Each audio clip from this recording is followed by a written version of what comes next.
ಅಪಾಯದಲ್ಲಿ ಸರ್ಕಾರಿ ಶಾಲೆಗಳು, ಮೇಲಾಧಿಕಾರಿಗಳ ಬೇಜವಾಬ್ದಾರಿ, ಕಂಡು ಕಾಣದಂತೆ ಇರುವ ಪುರಸಭೆ ಜನಪ್ರತಿನಿಧಿಗಳು.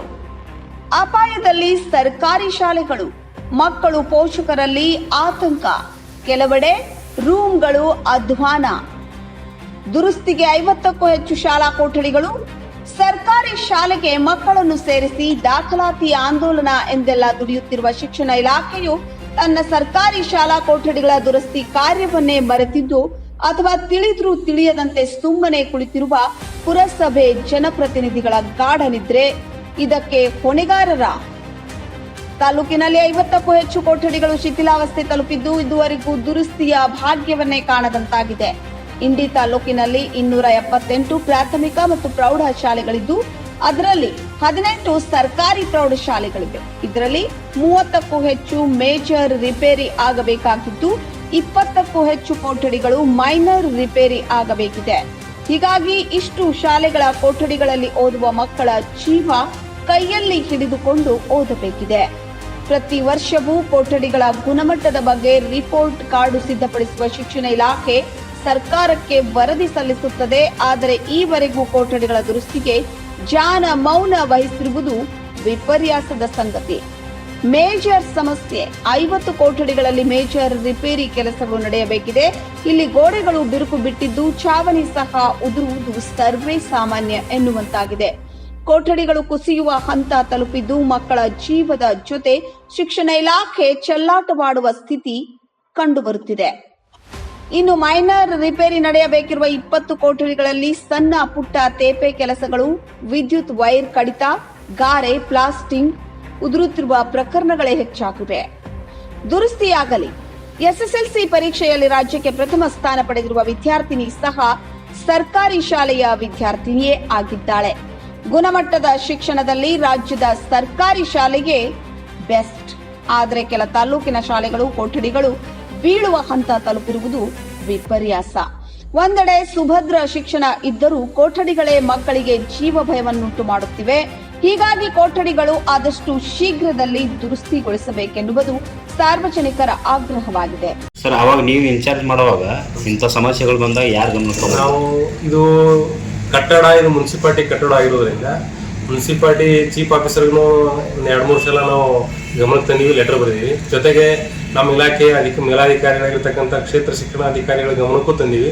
ಆದ್ರೆ ನಮ್ಮ ಇಲಾಖೆಯಿಂದ ಇಲ್ಲಿ ಇದು ಕಟ್ಟಡ ಮಾಡ್ಬೇಕಂದ್ರೆ ಆ ರೂಮ್ನ ಮಕ್ಕಳು ಕೂಡ್ಸಿಲ್ಲ ಸರ್. ಅಲ್ಲ ಸರ್, ಇಂಥ ವಾತಾವರಣ ಒಳಗ ನೀವು ಮಾಡ್ತಿರಲ್ಲ, ನಮಗೂ ಬಹಳ ಹೆದರಿಕೆ ಆಗ್ತದೆ ಸರ್. ಏನ್ ಮಾಡೋದು, ಹೆದರಿಕೆ ಆಗ್ತದೆ ಸರ್.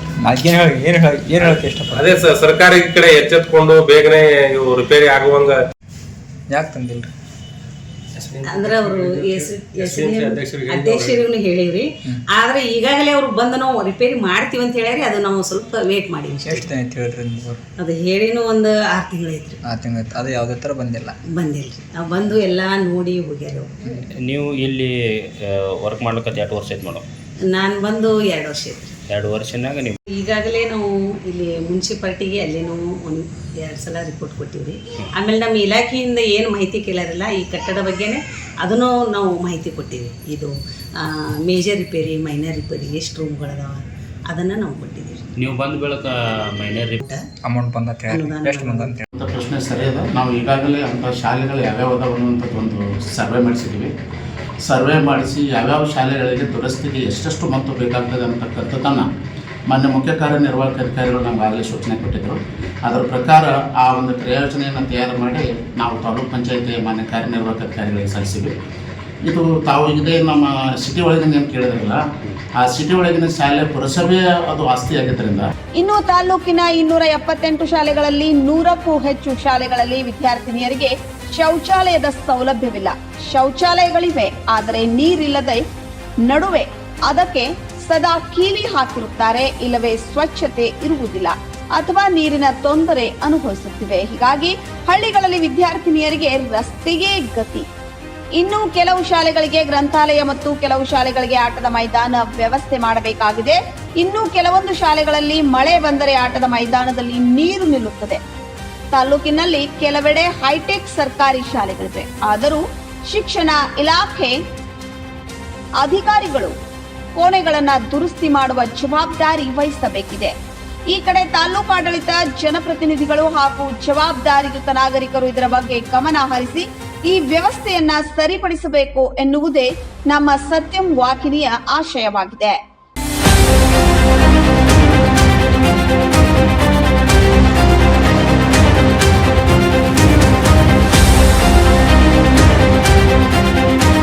ರಾಮಚಂದ್ರ ಕಾಂಬಳೆ, ಸತ್ಯಂ ನ್ಯೂಸ್, ವಿಜಯಪುರ. ವೀಕ್ಷಕರೇ, ನಮ್ಮ ಸತ್ಯಂ ವಾಹಿನಿಯ ಪ್ರತಿದಿನದ ಅಪ್ಡೇಟ್ ಮಾಹಿತಿಯನ್ನ ತಿಳಿದುಕೊಳ್ಳಲು ಸತ್ಯಂ ಟಿವಿ ಕನ್ನಡ ಯೂಟ್ಯೂಬ್ಗೆ ಸಬ್ಸ್ಕ್ರೈಬ್ ಆಗಿ ಹಾಗೂ ಬೆಲ್ ಐಕಾನ್ ಅನ್ನು ಕ್ಲಿಕ್ ಮಾಡಿ.